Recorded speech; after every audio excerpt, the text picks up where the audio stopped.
जरा सोचिए, आज से करीब 5000 साल पहले समंदर के बीचों बीच एक बहुत ही शानदार शहर हुआ करता था। एक ऐसा शहर जिसके बारे में कहा जाता है कि वहां 9 लाख से भी ज्यादा महल थे, और वो भी सोने, चांदी और कीमती पत्थरों से बने हुए। लेकिन फिर एक दिन अचानक वो पूरा का पूरा शहर समंदर की लहरों में समा गया। आज हम द्वारिका की उसी कहानी के तह तक जाएंगे, जहां पुराने ग्रंथ और आज की आर्कियोलॉजी यानी पुरातत्व आमने सामने खड़े होते हैं। तो सबसे बड़ा सवाल यही उठता है, क्या यह हजारों साल पुरानी कहानी सच हो सकती है? क्या वाकई में समंदर की गहराइयों में एक पूरा शहर दफन है? देखिए, बहुत लंबे समय तक द्वारिका की कहानी को बस एक मिथ, एक कोरी कल्पना ही माना जाता रहा। लेकिन क्या हो अगर सबूत कुछ और ही कह रहे हों? चलिए इसी रहस्य से पर्दा उठाते हैं। ये बात है साल 1983 की। जगह अरब सागर। पानी की लहरों के नीचे इंडियन आर्कियोलॉजिस्ट की एक टीम कुछ ऐसा खोजने वाली थी जो इतिहास की पूरी नींव हिलाकर रख देता। उन्हें खुद भी अंदाजा नहीं था कि वो हजारों साल पुरानी सोच को हमेशा के लिए बदलने वाले हैं और इतिहास को दोबारा लिखने वाले हैं। और बस यहीं से शुरू हुई वो खोज जिसने एक पौराणिक कथा को एक असली आर्कियोलॉजिकल मिशन बना दिया। तो आखिर वो पहले सुराग क्या थे जिन्होंने पूरी दुनिया को सोचने पर मजबूर कर दिया? तो जैसे ही गोताखोर समंदर की गहराइयों में उतरे, रेत और चट्टानों के बीच उन्हें कुछ ऐसा दिखाई दिया जो कुदरती नहीं लग रहा था। बड़ी बड़ी तराशी हुई चट्टानें, ऊंची ऊंची दीवारें और शानदार पिलर्स। ये देखकर एकदम साफ हो गया था कि ये किसी इंसान का बनाया हुआ शहर है जो अब लहरों के नीचे खामोशी से दफन है। अच्छा, अब इस खोज को ठीक से समझने के लिए हमें टाइम में थोड़ा पीछे चलना होगा, करीब 5000 साल पीछे, उस कहानी की तरफ जो महाभारत जैसे हमारे प्राचीन ग्रंथों में बताई गई है। उस शानदार शहर की कहानी जिसे कहते हैं कि देवताओं का आशीर्वाद मिला हुआ था। भागवत पुराण में लिखा है कि द्वारका में 9 लाख, जी हां 9 लाख से भी ज्यादा आलीशान महल थे। जरा सोच कर देखिए, एक ऐसा शहर जिसकी शान शौकत के आगे आज के बड़े बड़े मेट्रो शहर भी फीके पड़ जाएं। ये सिर्फ एक शहर नहीं था, ये तो मानो धरती पर स्वर्ग का एक टुकड़ा था। कहा जाता है कि शहर को खुद देवताओं के आर्किटेक्ट यानी विश्वकर्मा ने बनाया था। सोचिए जरा, महल सोने, चांदी और कीमती रत्नों से बने थे। समुद्री व्यापार के लिए एक बहुत ही परिकल्पित बंदरगाह था। यहां तक कि सिंचाई की ऐसी एडवांस व्यवस्था थी जो उस जमाने के लिए सोचना भी मुश्किल था। और इसके जो बड़े बड़े गेटवे थे, उन्हीं की वजह से तो इसका नाम पड़ा द्वारका, मतलब द्वारों का शहर।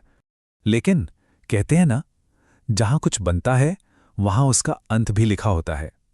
द्वारका की ये सुनहरी कहानी भी 2 बहुत ही शक्तिशाली श्रापों के साये में घिरने वाली थी।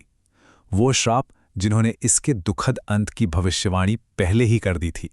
तो पहला श्राप मिला महाभारत के युद्ध के बाद। अपने 100 बेटों की मौत से दुखी गांधारी ने श्री कृष्ण को श्राप दिया। उन्होंने कहा, जिस तरह मेरे कुल का नाश हुआ है, ठीक उसी तरह तुम्हारा पूरा यादुवंश भी आपस में लड़ लड़कर खत्म हो जाएगा। और बस इसी श्राप ने उस विनाश की नींव रख दी। और फिर आया दूसरा श्राप जो ऋषियों ने दिया था। हुआ ये कि कृष्ण के बेटे साम ने मजाक मजाक में एक गर्भवती महिला का भेष बनाकर ऋषियों का अपमान कर दिया। इस पर ऋषियों को बहुत गुस्सा आया और उन्होंने श्राप दे दिया कि सांब एक लोहे के मूसल वो जन्म देगा और वही मूसल उसके पूरे वंश के विनाश का कारण बनेगा। और फिर वो भविष्यवाणियां सच होने लगी। श्राप की वजह से एक लोहे का मूसल पैदा हुआ। राजा ने घबराकर उसे पिसवाया और समंदर में फिंगवा दिया। लेकिन कहानी यहीं खत्म नहीं हुई। उस चूरे को एक मछली निगल गई। फिर जरा नाम के एक शिकारी को वो मछली मिली और उसने उसी धातु से एक जहरीला तीर बना लिया।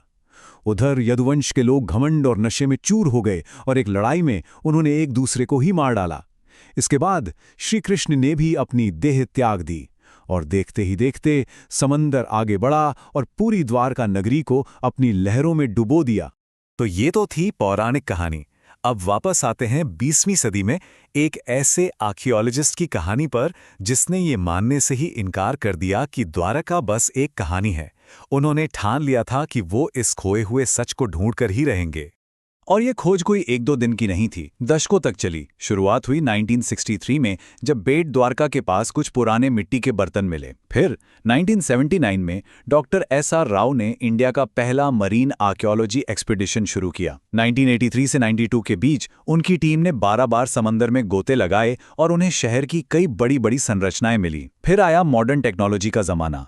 2001 से 2007 के बीच हाईटेक सोनार ने पानी के नीचे एक बहुत बड़े इलाके का नक्शा बनाया जिसमें शहर जैसी बसावट साफ दिख रही थी। और हाल ही में 2024 में ये जगह फिर से सुर्खियों में आई जब प्रधानमंत्री मोदी ने यहाँ पानी के नीचे पूजा की। और मजे की बात देखिए, यहीं पर कहानी और हकीकत एक हो जाते हैं। ग्रंथों में लिखा है कि द्वारका एक किलाबंद शहर था जिसे समंदर ने घेर रखा था। और खोज में क्या मिला? 560 मीटर लंबी पत्थर की एक डूबी हुई दीवार। ग्रंथों में बड़े बड़े पिलर्स वाली इमारतों का जिक्र है और समंदर के नीचे 30 से ज्यादा बड़े पत्थर के खंभे मिले हैं। एक बड़े बंदरगाह की कहानी है और वहां पुराने जमाने के पत्थर के लंगर भी पाए गए हैं। ये जो समानताएं हैं ना, ये वाकई हैरान कर देने वाली हैं। तो सवाल यह है कि आखिर में साइंटिफिक सबूत क्या कहते हैं? ये वो मोड़ है जहां हजारों साल पुरानी आस्था को मॉडर्न साइंस का साथ मिलता है और द्वारका की कहानी एक मानी हुई हकीकत बन जाती है। इसमें सबसे बड़ा रोल निभाया मॉडर्न टेक्नोलॉजी ने। हाईटेक सोनार और सब बॉटम प्रोफाइलर्स ने पानी के नीचे का एक पूरा डिजिटल मैप तैयार कर दिया। और इस मैप में क्या दिखा? करीब 4000 स्क्वायर मीटर में फैला एक प्लान्ड शहर जिसकी नींव, दीवारें, सब कुछ साफ नजर आ रहा था। ये कोई कुदरती चट्टानें नहीं थीं, ये एक पूरी की पूरी सभ्यता थी। लेकिन एक खोज ऐसी हुई जिसने सच में सबको चौंका दिया। उस जगह से मिले एक आर्टिफैक्ट की जब कार्बन डेटिंग की गई तो उसकी उम्र पता है कितनी निकली? 9000 साल। ये बस कोई पुराना टुकड़ा नहीं था, ये खोज इस बात का सबूत थी कि यहाँ जो सभ्यता थी वो हड़प्पा से भी हजारों साल पुरानी थी। मतलब भारत का इतिहास हमारी सोच से कहीं कहीं ज्यादा पुराना है।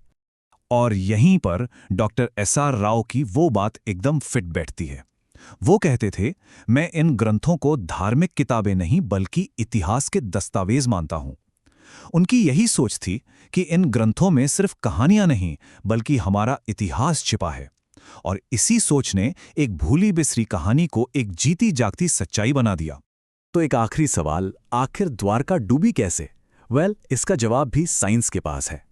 ओशनोग्राफिक स्टडीज ये कंफर्म करती हैं कि हजारों साल पहले समंदर का लेवल अचानक और बहुत तेजी से बढ़ा था। ये एक नेचुरल डिजास्टर था, एक प्राकृतिक आपदा जो ग्रंथों में लिखी उस कहानी से एकदम मेल खाती है कि समंदर ने शहर को निगल लिया था। तो इसका मतलब है कि द्वारका की कहानी खत्म नहीं हुई है। ये तो एक भूली हुई याद है जो अब धीरे धीरे फिर से जिंदा हो रही है। ये कहानी हमें बताती है कि सच और हमारी संस्कृति को कभी भुलाया नहीं जा सकता, चाहे वो समंदर की कितनी ही गहराइयों में क्यों ना दफन हो। शायद कुछ कहानियां कभी खत्म नहीं होती, वो बस सही वक्त का इंतजार करती हैं दोबारा जगाई जाने के लिए।